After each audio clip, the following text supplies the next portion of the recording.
कोई ना क्लोज कल सदी नहीं है ना ये रिकॉर्डिंग इन प्रोग्रेस है तो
This meeting is being recorded. So far we have completed our 14 number Gatha. So 14 number Gatha especially for the Abad, etc. Adi Bhav, so which are very important to know. Now in next step, Acharya Amrit Chand is just writing Kalash. Kalash 11, 12 and 13. 3 colors Acharya Amrit Chand is presenting here, writing here, to explain the current topic. So Acharya Kundukun very nicely explained about this Pastadi Bhav with example individually. So 5 example he just narrated there. Even Acharya Amrit Chand has just taken the example, but Acharya Kundukun has written only words about this first, etc. Each gatha of Samaysar and each kalash of Samaysar is very important. It is important for self-realization. As we just go ahead to study Samaysar, so we will know that Samaysar is very clear in its subject and matter. It is clearly saying that I'm just telling you, Samaysar is saying that I'm telling you the way of self-realization and nothing else. So the way of self-realization will be very clear and very clear in its intention. That's why Acharya Kunkun has presented 14 number Gatha, that how you must realize yourself and how not. तो निष्कर्ष के रूप में 14वीं number की गाथा के ये कहा जा सकता है कि जो उसमें कहा है कि पर्याय और द्रव्य, जो पर्याय और द्रव्य का लिया है, तो कहा है कि दोनों साथ में ही रहते हैं, कोई अलग अलग नहीं रहते, ये रहते साथ में ही हैं। ये क्या करें, वस्तु का स्वभाव ऐसा है। यद्यपि वो बाहर से शरीर आत्मा का संयोग दिखाई देता है, लेकिन अंतरंग से वो कर्म नौ कर्म से रहित है। तो ये दोनों अवस्थाएं साथ में ही हैं, अलग अलग नहीं है। फिर इसके बाद आचार्य अमृतचंद आ गए और उनने 11 नंबर का कलश बताया। तो 11 नंबर की कलश में जो आचार्य अमृतचंद ने कहा,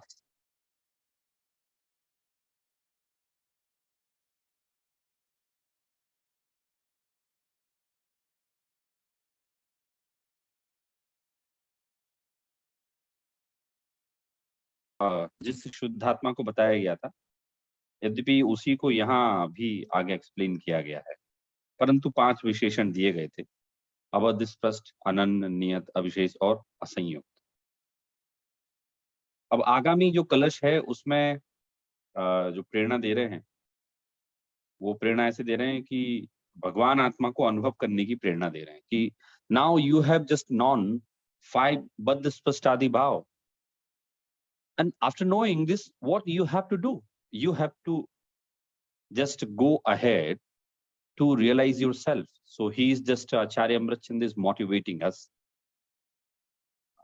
You know, you have just noticed one thing, what we have read so far, that whole granth is just motivating us. It is, Samaysar is like a motivation granth.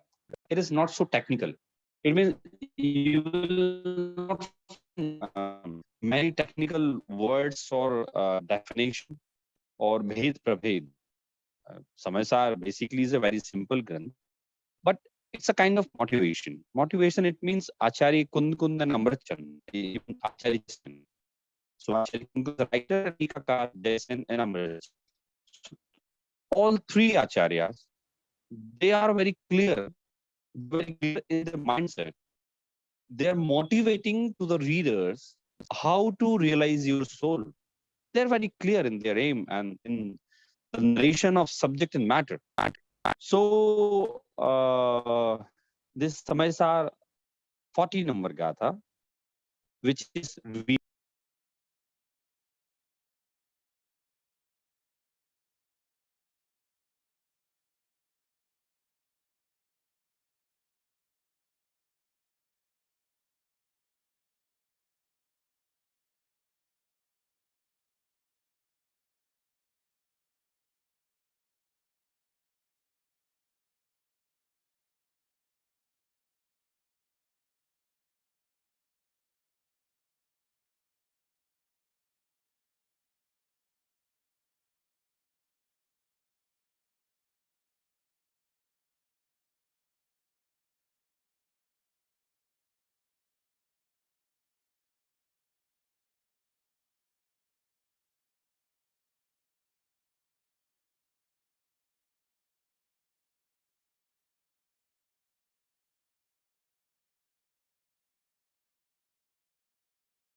Why is everybody muted?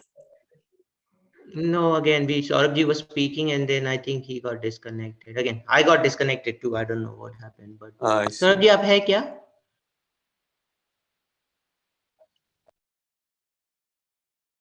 The class started. We're talking about. Saurabh ji was giving some introduction and then we are kind of again. We couldn't hear. ठीक है Saurabh ji start करें. सौरभ जी आप unmute करिए, muted है.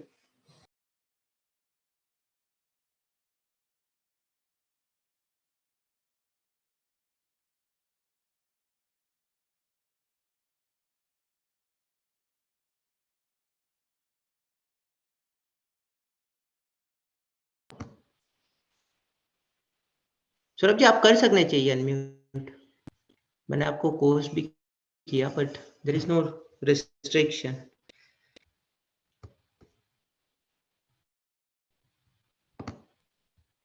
Can you unmute Kunjan for him? No, I can't unmute him, but I can just again. I've asked him to unmute, but I can't do it for him. But I have given him the permission too. There should be no permission like needed.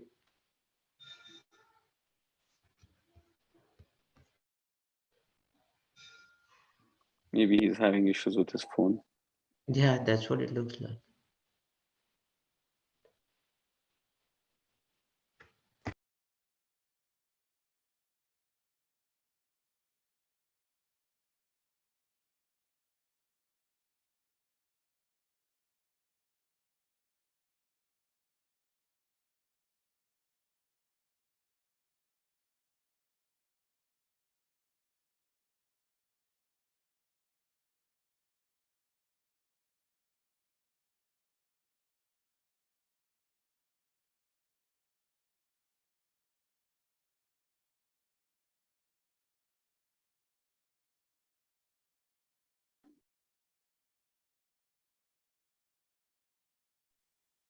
Hello. हाँ सौरभ जी. हाँ, अभी unmute नहीं हो रहा था तो मैंने फिर क्या हाँ लॉगआउट सौरभ जी, करके. लेकिन मैंने क्या फिर मैंने आपको कोर्स भी किया बट नो रिस्ट्रिक्शन कहीं पे भी नहीं था. सो पता नहीं कैसे हुआ वो. हाँ हाँ, कोई इशू नहीं. मैंने फिर अभी उसको लॉगआउट करके लॉग इन कर दिया था. हो गया. हाँ Saurabh ji.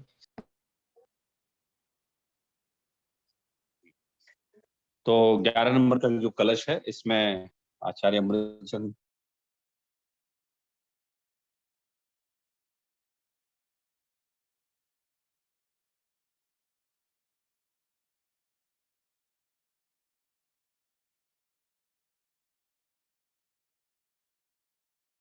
Technical words and सैद्धांतिक डेफिनेशन.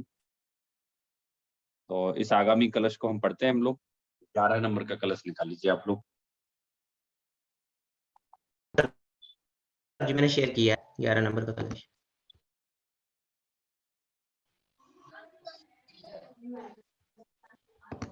हाँ, मैं यहाँ से पढ़ता हूँ, आप लोग ध्यान से सुनिए फिर आप लोग पढ़िए.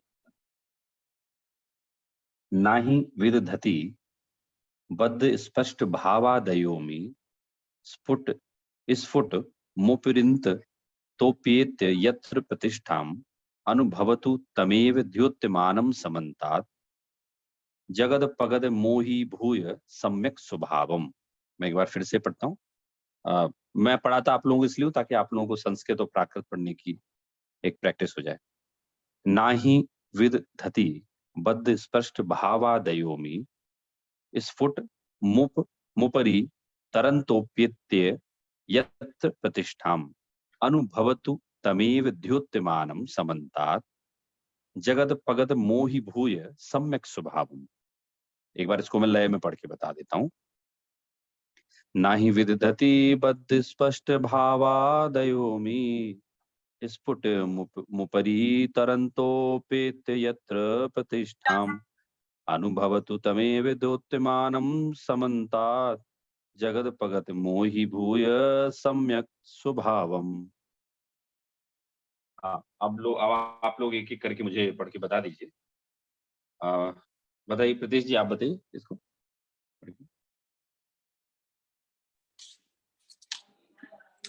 नाही विदयति नाहि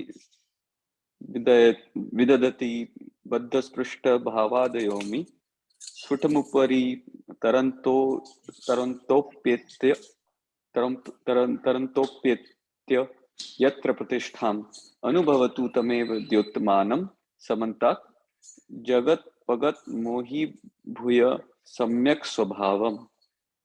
वेरी गुड, एकदम सही पढ़ा प्रीतेश जी ने। आप पढ़िए। रोहन जी आप पढ़िए। नाही विदधति। स्क्रीन दिख नहीं रही है सौरभ जी मुझे, वो it's just coming as started screen sharing but आ नहीं रही है स्क्रीन, लोड नहीं हो रही है। कोई इशू नहीं,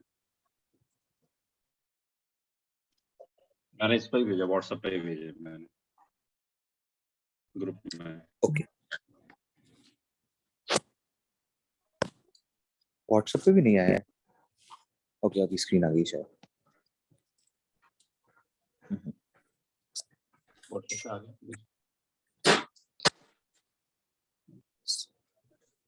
नहीं आ रहा है सौरभ जी मेरे पास में। आई विल गो नेक्स्ट, अगर कोई और ले रहा है तो मैं बाद में। Okay okay, no issue. वैसे व्हाट्सएप पे दिख गया होगा। हाँ आ गया आ गया आ गया। नहीं न हि विदिहति बृहस्पष्ट भावादयोमि स्फुटमुपरितरन्तो अपत्यत यत्र प्रतिष्ठाम् अनुभवतु तमेव घोतामान् समतात् जगत् मोहि भू सम्यक स्वभावम। हाँ, अभी आप सुनिए, आपकी थोड़ी सी अशुद्धियां हैं इसमें ना, आप सुनेंगे तो दूर होंगे, फिर पढ़ाता हूँ। पढ़िए आदर्श जी, आप पढ़िए।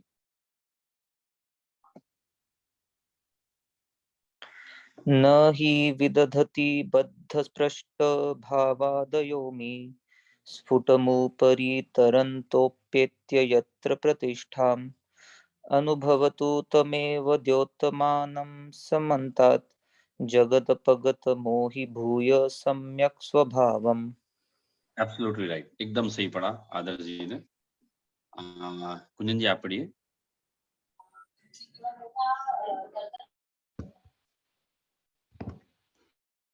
न हि विदधति बद्धस्पष्टभावादयोमि स्फुटमुपरि तरन्तोप्येत्य यत्र प्रतिष्ठाम् अनुभवतु तमेव गोतमानसमनात् जगत्पगत मोहि भूय सम्यक् स्वभावम्।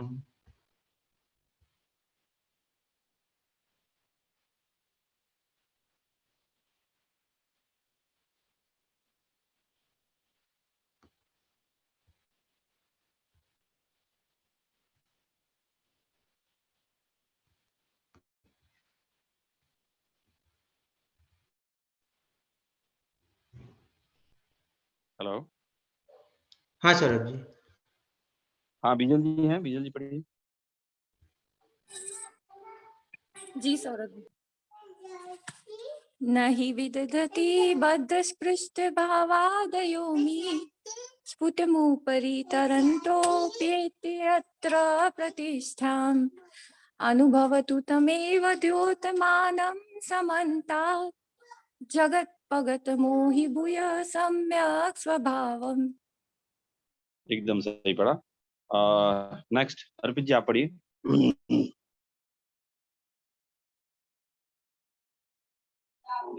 सौरभ जी मुझे स्क्रीन नहीं दिख रही है। अच्छा, मैंने ग्रुप पे भी दिया, देखिए अपने YGP के ग्रुप पे दिया मैंने, एक स्क्रीन दी है मैंने।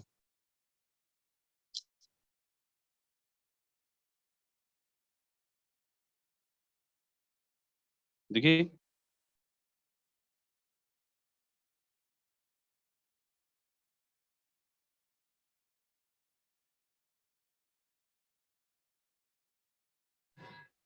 जी सौरभ जी दिखा, कहाँ से पढ़ना है आगे?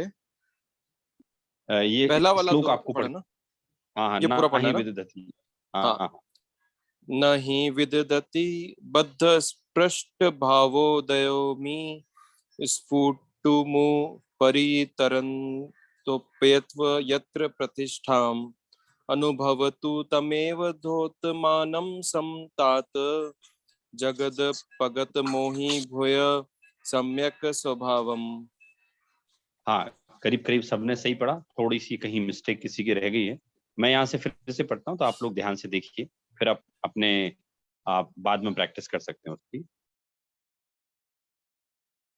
नाही विदधति बद्ध स्पष्ट भावादयोमि स्फुटमुपरि तरन्तोप्येत्य यत् प्रतिष्ठाम् अनुभवतु तमेव द्योत्यमानं समन्तात् जगद पगद मोहि भूय सम्यक स्वभावम।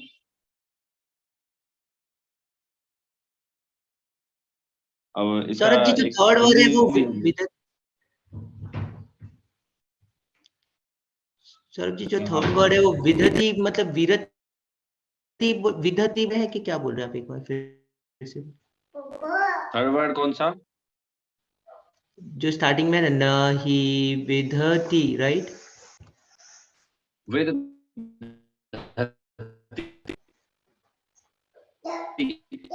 विदति विद, ठीक है।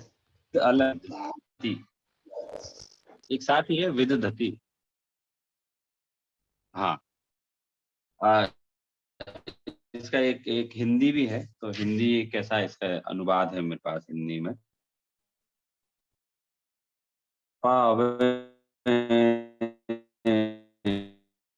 इसमें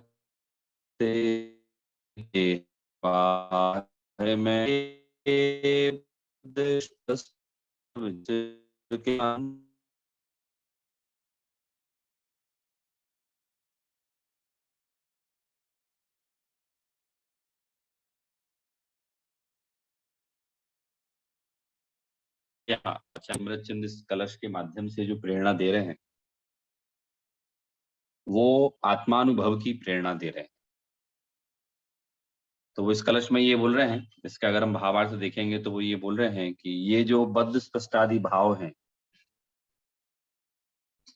ये भाव जो हैं आत्मा के स्वभाव में प्रतिष्ठा को प्राप्त नहीं होते, मात्र ऊपर ऊपर तैरते हैं।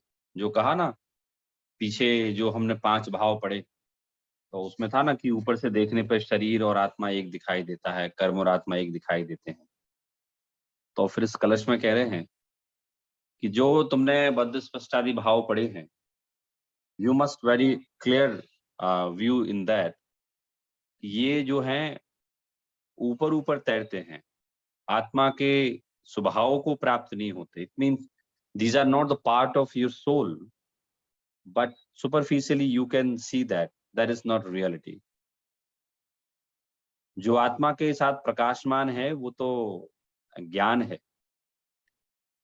तो इसलिए हे भव प्राणियों, तुम जो आत्मा का स्वभाव है, जो ज्ञान स्वभाव है, तुम उसका ही अनुभव करो। लेकिन कैसे करो? निर्मोह होकर अनुभव करो, मोही होकर मत करो, मोह रहित होकर करो। जगद पगद मोहि भूय सम्यक स्वभावम, तुम उसका अनुभव करो, लेकिन कैसे करो? कि मोह रहित होकर उस आत्मा का अनुभव करो। कौन से आत्मा का अनुभव करो? कि जिस आत्मा में बद्ध स्पष्टादि जो भाव हैं वो प्रतिष्ठा को प्राप्त नहीं होते हैं। तो है वेरी सिंपल है, मतलब ये 11 नंबर का जो कलश है ये एक प्रेरणात्मक कलश है। ये मतलब उसी का जो अपनी 14 नंबर की 14 नंबर की गाथा है उसकी सप्लीमेंट्री है ये, आगे का विषय बढ़ाने का। तो पढ़ते हैं हम इसका, हिंदी पढ़ लेते हैं एक बार।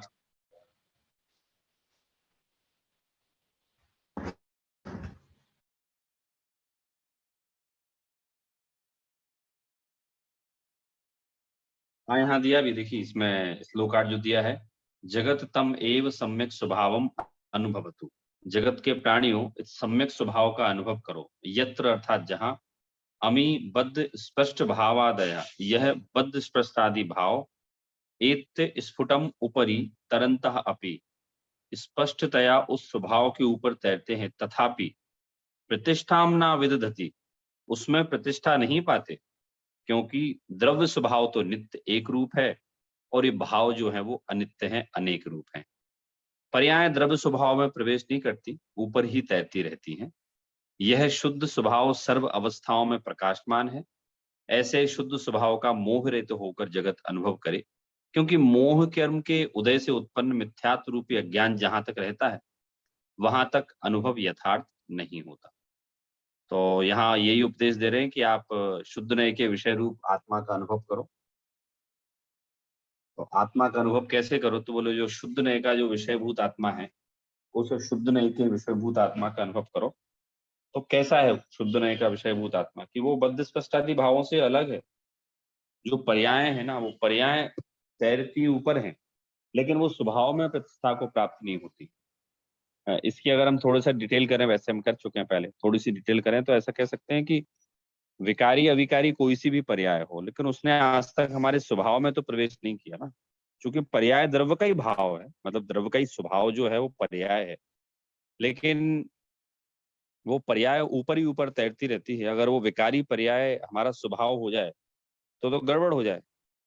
तो विकारी पर्याय ने आत्मा के स्वभाव को थोड़ा सा भी प्रभावित नहीं किया, और यदि शुद्ध पर्याय भी प्रकट होती है तो वो आत्मा के शुद्ध स्वभाव के अवलंबन से ही प्रकट होती है, अलग से वो कहीं से प्रकट नहीं होती है। तो तुम उस आत्मा का, किस आत्मा का अनुभव करो? जो मोह रहित है, उस आत्मा का मोह रहित होकर अनुभव करो।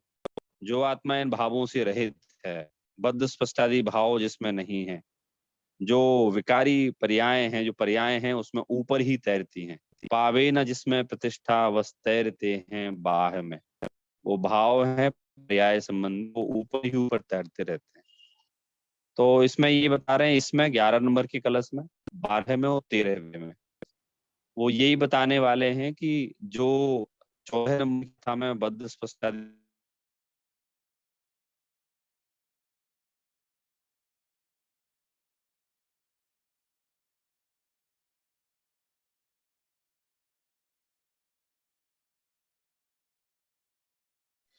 आवाज नहीं सुनाई दे रहा ना? हेलो सर जी बीच बीच में कट रहा है थोड़ा। अच्छा, कटा था क्या भी? हाँ हाँ सर जी। तो उन्होंने ये कहा कि आप कैसा अनुभव करो आत्मा को? तो बोले ये जो बद्ध स्पष्ट आदि जो भाव है ना, आप उनसे रहित अपनी आत्मा को अनुभव करो, उनसे सहित मत करो आप। क्यों? क्योंकि ये जो बाहर में पर्याय हैं, ये तो ऊपर ऊपर तैरती हैं, स्वभाव में प्रवेश नहीं किया है। तो ये जो विषय सब्जेक्ट मैटर बताया जा रहा है, तो आचार्य यहाँ कह रहे हैं कि this is the subject matter from the point of view of शुद्ध नय। So if really you want to realize your soul, you will have to first take the shelter of Shuddhanay. And Shuddhanay, what does it mean by Shuddhanay? Shuddhanay, which directly just attack on Subhav, or we can say that subject matter of Shuddhanay is Subhav only. तो यहाँ कह रहे हैं कि आप स्वभाव को देखो केवल, बस वो बाहर में आपने जो पर्याय देखी उनको मत देखो। तो यहाँ आप यूं समझिए कि आचार्य Amritchand, Acharya Kund, they are revealing the formula of self realisation. करीब करीब सेम सब्जेक्ट मैटर चलेगा अलग अलग तरीके से पूरे समय सार में। पूरे समय सार में सेम सब्जेक्ट मैटर है, how you have to realise your soul. जिनने कर लिया है वो कैसे कर लिया है, आपको कैसे करना है। So the importance of Samaysar is that it is purely आध्यात्मिक ग्रंथ। There are two types of ग्रंथ, सैद्धांतिक एंड आध्यात्मिक। सो तत्वार्थ सूत्र इज कॉल्ड सैद्धांतिक ग्रंथ एंड समय सार इज कॉल्ड आध्यात्मिक ग्रंथ। तो ये आध्यात्मिक जो ग्रंथ है, इसमें भावों की मुख्यता रहेगी। यहाँ सैद्धांतिक में परिभाषाओं की मुख्यता रहती है और आध्यात्मिक ग्रंथ में भावों की। तो यहाँ वो यही बोल रहे हैं कि आप अभी तक, यद्यपि सिद्धांत तो ये बोलता है पर्याय आत्मा में पैदा होती हैं, लेकिन यहाँ क्या करें कि वो पर्याय ऊपर ऊपर तैरती हैं, वो स्वभाव में प्रवेश नहीं करती। तो यहाँ ये कह रहे हैं कि if you really want to realise your soul, how will you have to see that soul? तो आपको स्वभाव को डायरेक्टली उसको पकड़ना पड़ेगा। You will have to catch, you will have to just point it out only स्वभाव। पर्याय तो ऊपर ऊपर तैरती हैं। तो ये इस कलश में इतना ही कहा गया है 11 नंबर के कलश में, कि आप मोह रहे तो होकर क्या करें? आप उस आत्मा का ही अनुभव करें।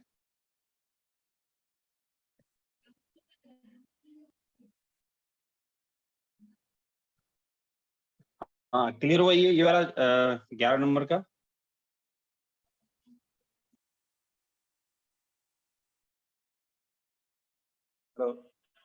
जी सर जी।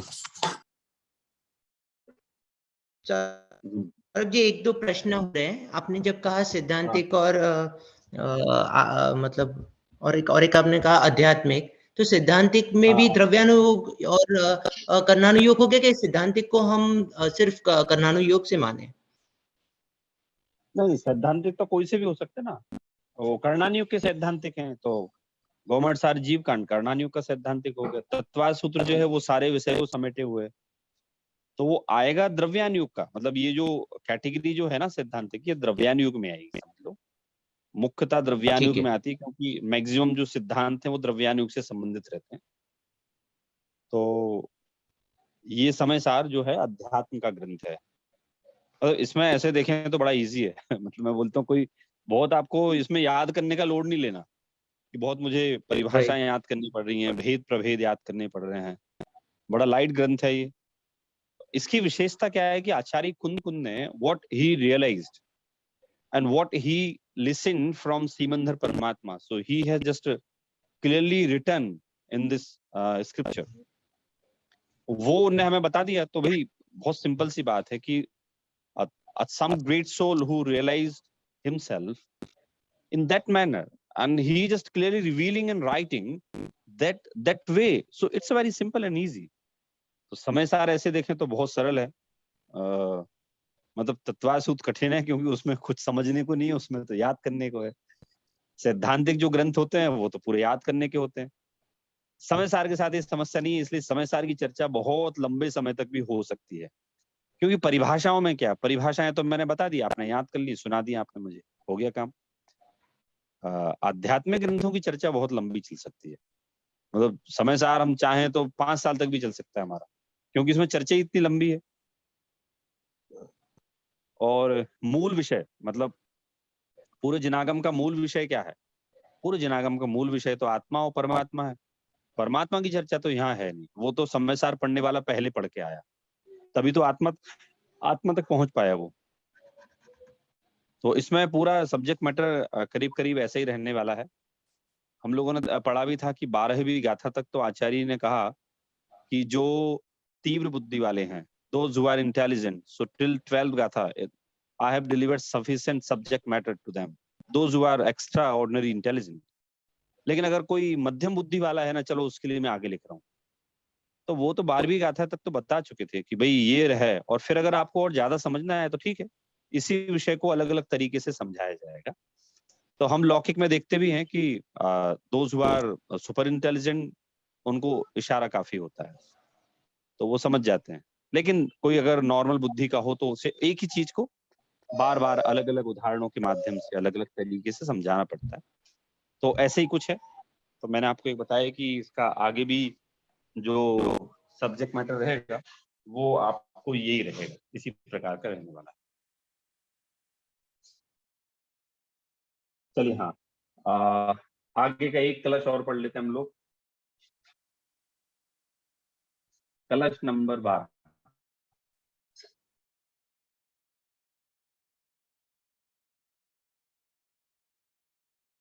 निकालिए। इसका भावार्थ मैंने पढ़ लिया, आप लोगों से पढ़वाना। कलश नंबर 12 निकालिए। हाँ सौरभ जी, मैंने पुल किया है, स्क्रीन पे शेयर किया है। हाँ, मुझे भी आ जाए।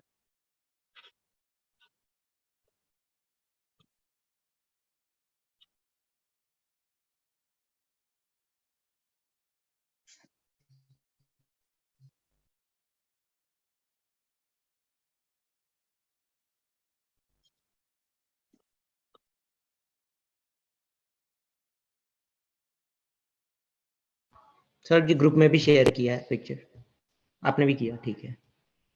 हाँ, उस पर लोड नहीं हो रहा है।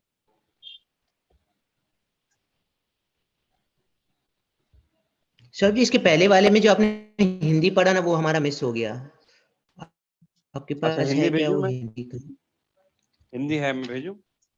हाँ सौरभ जी, अगेन एक बाद में भी देख लेंगे फिर से नेक्स्ट टाइम, बट ठीक है।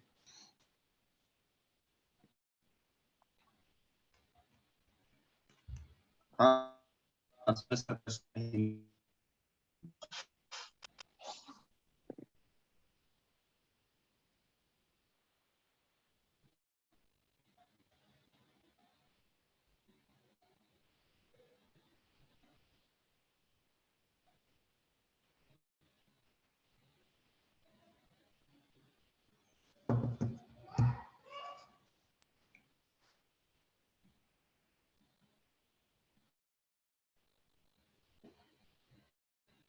ठीक है सर।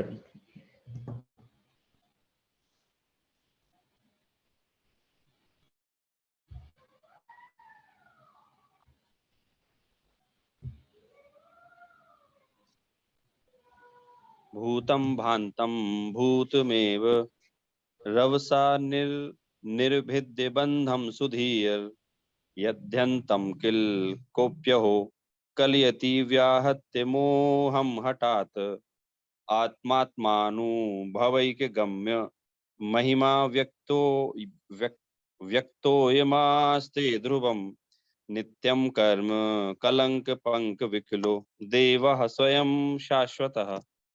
और पढ़ता हूं मैं 2 बार, आप लोग ध्यान सुनिए इसको। भूतम भांतम भूतमेव रवसन्निर्भिद्य बंधम सुधीर यद्यन्तं किल कोप्यहो कलयति व्याहत्य मोहं हठात् आत्मात्मानुभवैक गम्य महिमा व्यक्तोयमास्ते ध्रुवम् नित्यं कर्म कलंक पंक विकलो देवः स्वयं शाश्वतः। फिर से पढ़ता हूं मैं। भूतम भांतम भूतमेव रवसन्निर्भिद्य बंधम सुधीर यद्यन्तः किल कोप्यहो कलयति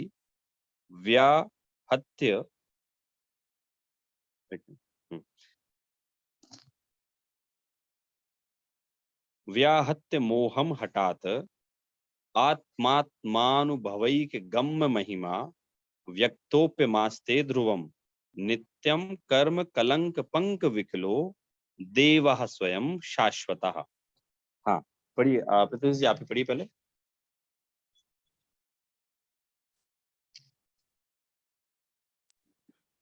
एक मिनट, वो स्क्रीन आ रहा है।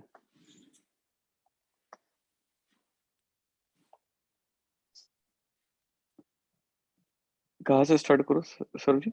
भूतम भांतम से। भूतम भांतम भूतमेव रभसान्निर्भिद्य बंधम सुधीर्यद्यन्तः किल कोप्यहो कलयति व्याहत्य मोहं हठात् आत्मात्मानुभवैक गम्य महिमा व्यक्तोयमास्ते ध्रुवं नित्यं कर्म कलंक कपंक विकलो देवः स्वयं शाश्वतः। बहुत बढ़िया। नीचे का भी पढ़ो। नहीं ये यही पढ़ना था, 12 नंबर का पढ़ना है, 13 का बाद में पढ़ेंगे। हाँ आप पढ़िए, कुंजन जी आप पढ़िए।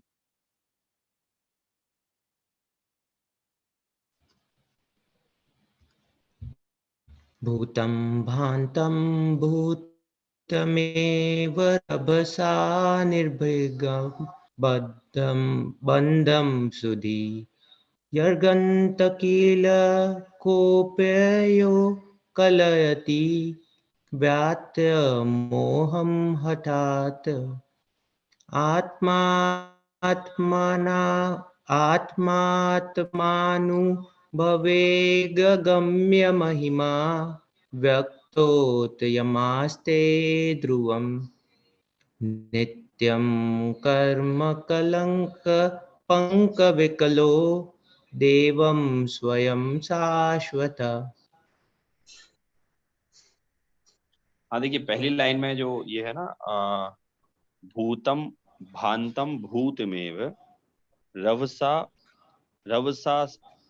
रवसन्निर्भिद्य बंध सुधी, मतलब ऊपर जो रा है भाप है वो ना के बाद आएगा। ऐसा हम हिंदी में भी देखते हैं कि जो रा है वो उस शब्द के पहले आता है। बाकी ठीक पढ़ा। हाँ और पढ़िए, अर्पित जी आप पढ़िए।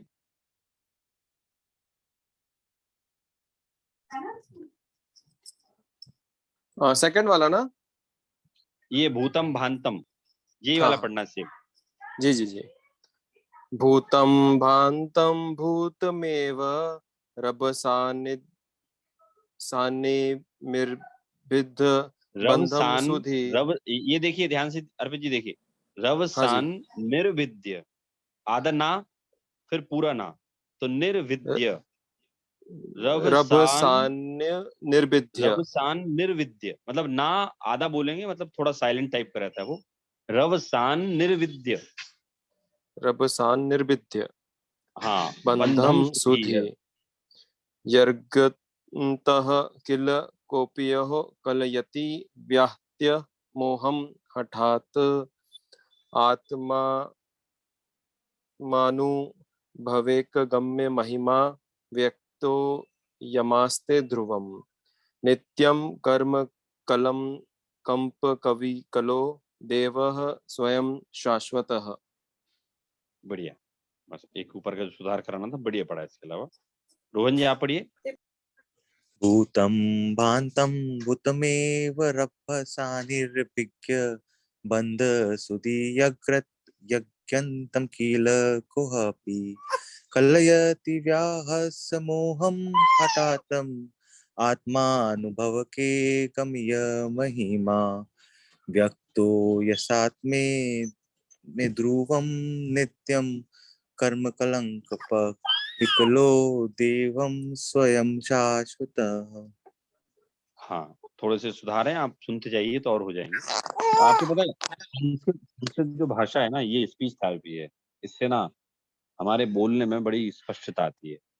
तो आप लोग जैसे जैसे पढ़ते जाएंगे तो आप लोगों को पता चलेगा कि हमारी शब्दावली बहुत स्पष्ट हो गई है। हिंदी की स्पेशली, इंग्लिश की तो आप लोगों की है ही, हिंदी की बहुत स्पष्ट हो गई है आपकी शब्दावली। हाँ, आप पढ़िए आदर्श जी, आप पढ़िए।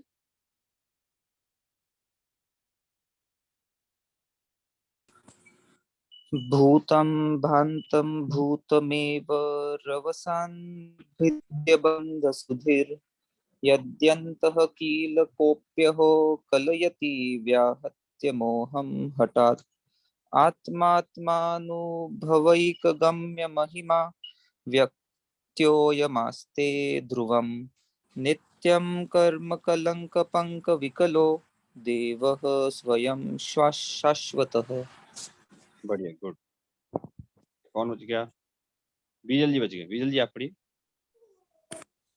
भूतं बान्तं भूतमेव रभसानिर्भिद्य बन्धं सुधि यद्यन्तः किल कोऽप्यहो कलयति व्याहत्य मोहं हठात् आत्मात्मानुभवैकगम्य महिमा व्योक्तयमास्ते ध्रुवम् नित्यं कर्म कलङ्कपङ्कविकलो देवः स्वयं शाश्वतः। गुड, बढ़िया। आप सब लोगों ने बहुत अच्छा पढ़ा। एक बार लास्ट में मैं पढ़ देता हूँ। भूतम भान्तम भूतमेव रवसान निर्विद्य बंधम सुधीयर यद्यन्तः किल कोप्यहो कलयति व्याहत्य मोहम हठात आत्मात्मानुभवैक गम्य महिमा व्यक्तोय मास्ते ध्रुवम नित्यम कर्म कलंक पंक विकलो देवः स्वयं शाश्वतः। तो ये 12 नंबर का कलश है और इसको मैं हिंदी में अगर पढ़ूं,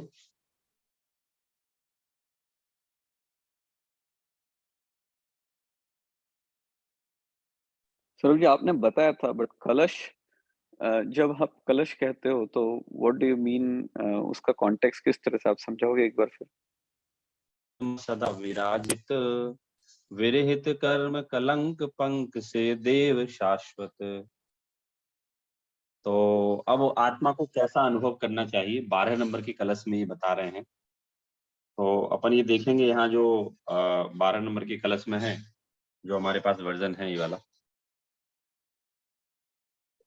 तो कह रहे हैं कि अब आत्मा का अनुभव कैसे करो आप, आत्मा का अनुभव जो प्रकट होगा वो कैसे होगा। तो 12 नंबर की कलश में वो कह रहे हैं कि चलिए इसका श्लोकार्थ पढ़ सकते हैं हम लोग, तो क्लियर होगा। पढ़िए रोहन जी, इसका श्लोकार्थ पढ़िए।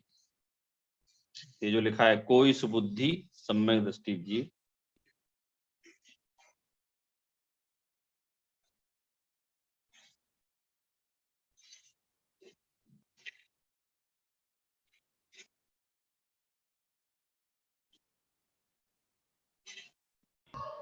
हेलो, सौरभ जी मैं पढ़ता हूँ, ठीक है।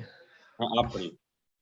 यदि कोई सुबुद्धि जीव भूत वर्तमान और भविष्य तीनों काल के कर्म बंध को अपने आत्मा से तत्काल शीघ्र भिन्न करके तथा उस कर्मोदय के निमित्त से होने वाले मिथ्यात्व अज्ञान को अपने बल से पुरुषार्थ से रोककर अथवा नाश करके अंतरंग में अभ्यास करे देखे, तो यह आत्मा अपने अनुभव से ही जानने योग्य जिसकी प्रगट महिमा है, ऐसा व्यक्त अनुभव गोचर निश्चल शाश्वत नित्य कर्म कलंक कर्दम से रहित ऐसा स्वयं स्तुति करने योग्य देव विराजमान है।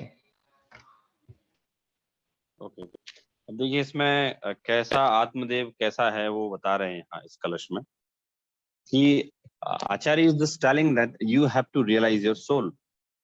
So it's a natural thing. We will inquire how soul, what soul we must realize. So Acharya is describing here some qualities or what you have to just set a mindset when realizing your soul. तो कह रहे हैं आप भूत भविष्य वर्तमान सब भूल जाओ, मतलब आप ये मत मानो कि मैं क्या हूं, क्या था या क्या होऊंगा। सारे विकल्पों से परे आप इन विकल्पों को छोड़ो, जो आप व्यर्थ के विकल्प कर रहे हैं, आप वो विकल्पों से परे हो। आप ना भूत को देखो, ना वर्तमान को देखो, ना भविष्य को देखो, क्योंकि अगर आपने इनको देखा तो यहाँ कहा है कि भाई भूतम भांतम भूतमेव। आप ना भूत को देखो, ना वर्तमान को देखो, ना भविष्य को देखो। और भी यहाँ जो विशेषण बता रहे हैं वो कह रहे हैं कि आप अपने जो बद्ध स्पष्ट आदि भाव है उनके प्रति एकत्व के भी मोह का त्याग करो। लेकिन कैसे करें? पुरुषार्थ से बलपूर्वक दूर करो उनको। और अनुभव गम्य जो ये भगवान आत्मा है उसको कर्म कलंक से रहित देखो, उसको निश्चल देखो, शाश्वत देखो, आप नित्य देखो। या है ना आखिरी में, नित्यम कर्म कलंक पंक विकलो देवः स्वयं शाश्वतः। आप अपने आप को कैसे देखें? आप तो भूत भविष्य वर्तमान कर्म संबंधी बंध से दूर करके देखो आप उसको। मैं कर्म कलंक से रहित एक निश्चल नित्य शाश्वत स्वयं देवादि देव हूं मैं। तो ऐसा जो शुद्ध नहीं का जो विषयभूत भगवान आत्मा है, आप उसे देखें और वो आपके देह देवल में वो वैसा एक आत्मा विराजमान है, ऐसा आपको देखना चाहिए। तो यहाँ आचार्य अमृतचंद जो है वो ये बता रहे हैं कि आपको कैसे आत्मा का अनुभव करना है। आत्मा कैसा है भाई? हमें हमेशा एक प्रश्न रहता है ना कि हम क्या सोचें ध्यान के समय। देखिए मैंने आप लोगों ने जो मैंने एक मुक्तागिरी की जो वीडियो बनाई है आप लोगों ने देखी होगी वो, तो उसमें मैंने आखिरी में देव स्तुति डाली है। तो वो मैंने पोइट्री की जगह प्रोज फॉर्मेट में बोली है मैंने। तो उसमें मैंने बताया है कि आप देखेंगे कि भाई भगवान से क्या मांगते रहे हम लोग, क्या बोलते रहे। तो पता है अधिकतर लोगों के पास संकट क्या है, what they problem they face there, कि वो बोलते हैं हम भगवान के सामने क्या बोले। तो हमें लगता है कि भगवान हमारी इच्छाओं की पूर्ति करेंगे, तो हम वो मांगने लगते हैं उनसे। तो उसमें मैंने कहा है कि हे भगवान, पहले इंद्रियों की पूर्ति मैं भी ऐसा ही मानता था, लेकिन ऐसा नहीं है, मैंने आपका सही स्वरूप नहीं जाना। तो इसी तरह से आत्मा का अनुभव करना है तो पहले जो शुद्ध निश्चय नए का जो विषयभूत भगवान आत्मा है आपको उसको जानना होगा और उसको फिर अनुभव करना होगा। तो इसका डिटेल और हम अब नेक्स्ट क्लास में करेंगे। अभी अब नेक्स्ट क्लास जो हमारी लगेगी वो 10 लक्षण के बाद लगेगी, क्योंकि I am going out of Indore. Solapur जा रहा हूँ मैं, तो वहाँ 10 दिन प्रवचन करूंगा मैं। गौरव जी सागर जा रहे हैं, मैं सोलापुर जा रहा हूँ। तो आई थिंक वहाँ पॉसिबल नहीं हो पाएगा क्लास लेना संडे की। इंदौर में रहता तो एक बार नहीं पॉसिबल था। नहीं सौरभ जी, वो भी ठीक है, लेकिन अगर वहां पे जाए और कोई वीडियोस हो तो भी फॉरवर्ड करना, तो 10 अगर लोग देख सके तो। हाँ हाँ, नहीं मैं कोशिश करता हूँ आप लोगों की क्लास में कभी गैप नहीं करूँ, क्योंकि हफ्ते में एक बार ही लगती है, तो अगर होगा नहीं, तो नेक्स्ट संडे सौरभ जी ठीक है, क्योंकि नेक्स्ट संडे हम भी यहाँ पे पूजा में जाने वाले हैं, तो फिर वो मतलब ठीक है, मतलब एक वीक हम 10 लक्षण का तो सबको मंदिर में जाके पूजा करने को भी टाइम मिलेगा उस बहाने। हाँ, अभी मैं यात्रा करने गया था, अभी कुंजन जी से बात हुई, तो बहुत अच्छी यात्रा रही, 3 दिन की थी, तो मैंने वीडियो बना के डाली, आप लोग देखिए। रोहन जी देखिए आपने वो वीडियो जो मैंने बना के डाली? सौरभ जी देखना है मुझे, पोजीशन की वजह से मैं अभी मंदिर में हूँ सुबह शाम, तो मैं देखता हूँ, टू डू लिस्ट में है वो। अच्छा, कोई दिक्कत नहीं, आप देख लीजिए, बढ़िया, तो आप लोग की भी यात्रा हो जाएगी वो। जी सौरभ जी। और अच्छे से मनाइए आप लोग 10 लक्षण, फिर मिलते हैं हम लोग 10 लक्षण के बाद। आज क्या बात है, प्रेरित जी नहीं आए आज, कहाँ बिजी हो गए कुंजन जी? प्रेरित जी कहीं बिजी हैं क्या? प्रेरित से कल रात को मैसेज तो हुए थे, पर पता नहीं था, मतलब वो आज हमारे यहाँ मंदिर में तो प्रोग्राम है, पर वो बिजी भी होगा वो नेक्स्ट वीक के लिए। अच्छा, हाँ, कोई बात नहीं, सब जगह तैयारी चालू हो ही गई ना, 10 लक्षण की तैयारी चालू हो गई, कोई हाँ बात सौरभ नहीं। जी। आप लोग बढ़िया से स्वाध्याय कीजिए, आत्म ध्यान कीजिए, परमात्मा का ध्यान कीजिए। मिलते हैं, हमारे परवादिराज 10 लक्षण पर्यूषण आ रहे हैं, और फिर मिलेंगे हम 10 दिन बाद। निज निधि नज में बताई, यह अनंत उपकार है, इसके लिए जिन वाणी मांगो, वंदना सत भार है, वंदना सत भार है। जय जिनेन्द्र, सभी को 10 लक्षण के पर्व की शुभकामना। जय जिनेन्द्र सभी को।